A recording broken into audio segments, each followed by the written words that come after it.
The TFX Write function, again, found within the built-ins tab, our functions tab, and our text effects folder. And the way this works, again, we'll need to use this on a font. So let's grab a font and we'll drag it into the scene tree. And let's go back into our built-ins, our functions tab, text effects folder, and grab the TFX Write function and drag it onto our font. Now when we do that and go into the TFX Write editor, you'll again notice some of the same settings as the other text effects functions in that we have a progress percentage. But this one's a little bit different in that we also have this extra text box down here. We'll need to rewrite our text within this text box. So whatever we have in the text editor itself, even if we type in here, we don't see anything because we need to come into the TFX Write and type in here. So we're going to type our text in here.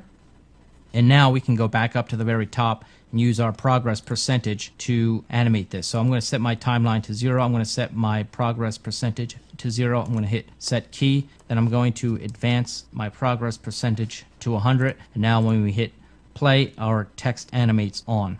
Again, we have our progress type, absolute and relative. If we change this to relative, it only affects a certain number of characters on the line. So if we have it set to relative, we'll need to advance our progress percentage higher than 100%. We also have a direction, so we can change the direction to opposite. When we do that and hit play, it now goes the opposite direction. We have a random, in that it will randomly bring on each character.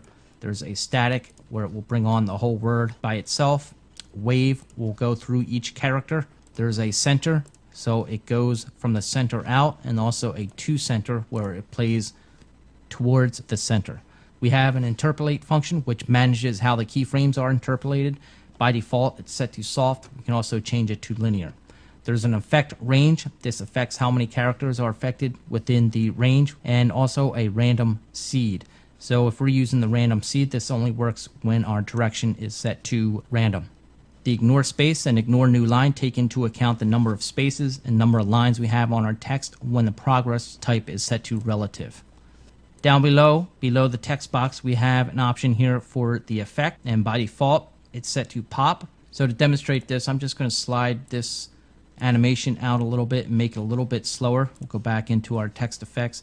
Now when we hit play here, you can see how it's kind of right in on each character. We also have the options here under effect to change it to count. So when I change it to count, we have an effect speed set to 90 by default. I hit play. You can see how it's set to count, so each character that it writes on puts a little count before it.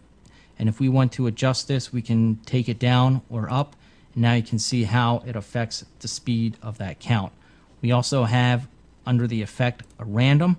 When we turn the random on, we have additional option here for selection. Starts with 0 to 9. We hit play. You can see how it brings up characters or numbers first. You also can change it to A to Z. When we hit play, it now brings up small case characters. We have capital A to Z. We hit play. Now uses capital letters to begin that sequence. We also have another option for small characters and large characters, and an option for numbers and characters as well. So when we hit play, you can see how it affects this animation. And again, you have your speed here, so you can adjust the speed higher this time, and now the characters go a little bit faster.